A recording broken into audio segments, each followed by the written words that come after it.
Good, happy Sunday morning. I'm Riley King, and welcome to Politics. Let's get started. First up, New Hampshire electorals for females. First to back Clinton. For female, first will vote for Democratic Hillary Clinton on behalf of New Hampshire when the Electoral College officially chooses the next president Monday. Each was the first woman elected to a different prominent state office. The New Hampshire Democratic Party chose them as electorals in the summer before anyone knew whether Clinton or Donald Trump would win the state in November. The four disappointed that choosing Clinton won't be enough to make her the nation's first female president.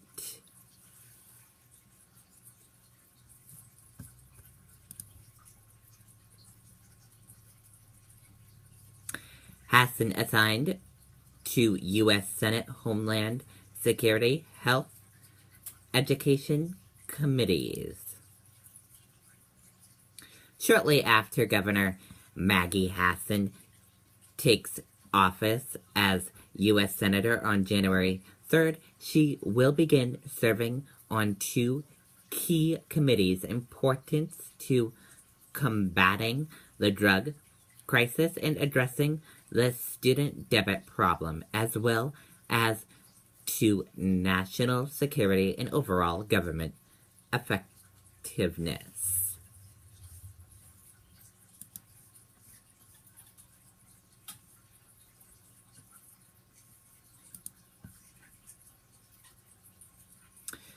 New Hampshire delegation wants bipartisan investigation on Russian hacking. Let's take a listen to this video from WMUR News 9. Season's best.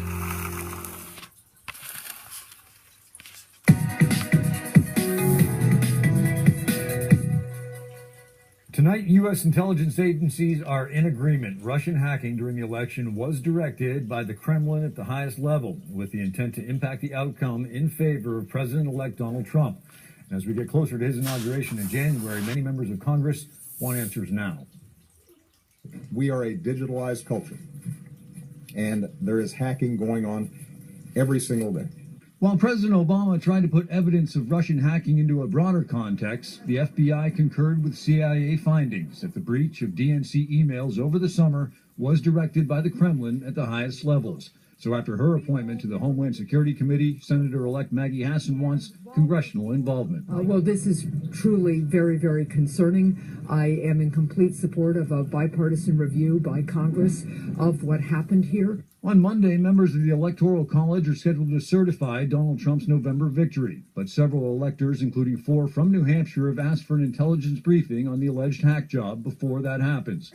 And Congresswoman Annie Kuster thinks they should get it. I think it is. Look, if there was someone interfering with our elections, and we don't know if that was the deciding factor, but all the information that the electors need is important, and we should give them the time to do that. Despite the word from the intelligence community, President-elect Trump is waving off claims of Russian involvement in the election as nothing more than sour grapes.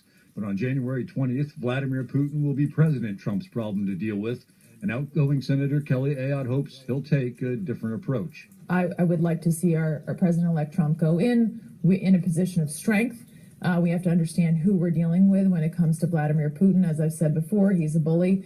Now, Senator Jeanne Shaheen also wants a congressional investigation, saying in a statement today that she's calling on everyone to set aside partisanship to preserve the foundation of our democracy and that foreign interference will not be tolerated. Okay, and there you go on that report. And that report was from WMUR News 9 and Josh McKelvin from WMUR News 9.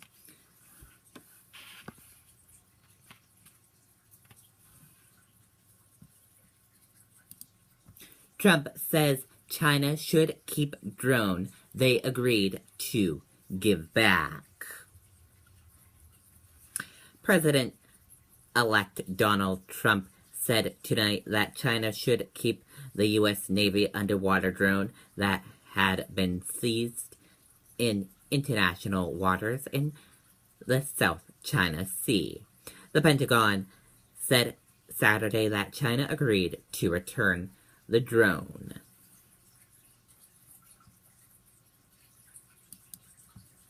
Why Trump's Israel ambassador could upend relations in the Middle East. Let's take a listen to this video from CNN.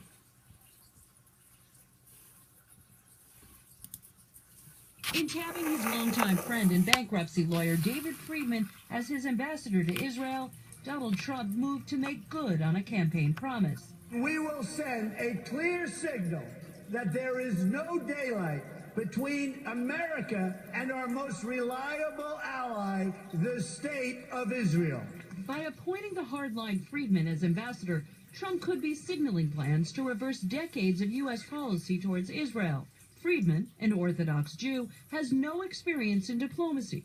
He strongly supports legalizing settlements and Israel annexing the West Bank, and has questioned the need for a Palestinian state, writing that a two-state solution appears, quote, impossible, as long as the Palestinians are unwilling to renounce violence against Israel or recognize Israel's right to exist as a Jewish state. I'm reminded of the line from Wizard of Oz when Dorothy lands and says to her little dog Toto, I don't think we're in Kansas anymore. The issue is the positions that have been attributed to him on issues like two-state solution, settlement activity, that clearly contradict decades of U.S. foreign policy. We will move the American embassy to the eternal capital of the Jewish people, Jerusalem.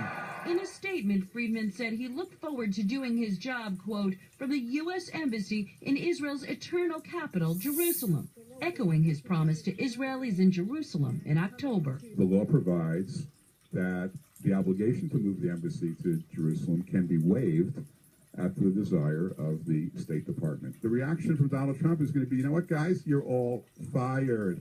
For decades, U.S. presidents have argued the status of Jerusalem, which both Israelis and Palestinians see as their rightful capital, can only be settled as part of a peace deal. Current and former diplomats say that by picking Friedman as ambassador and promising to move the U.S. Embassy to Jerusalem, Donald Trump is running counter to his professed desire, making what he called the ultimate deal between Israelis and Palestinians, because it raises serious doubt about whether the U.S. can continue to be an honest broker in future Mideast peace talks. John. Okay, and that video is from CNN. I hope you enjoyed the video. And that does it for politics right here on the Riley King Network. I hope you all have a great rest of your Sunday. Goodbye, everyone.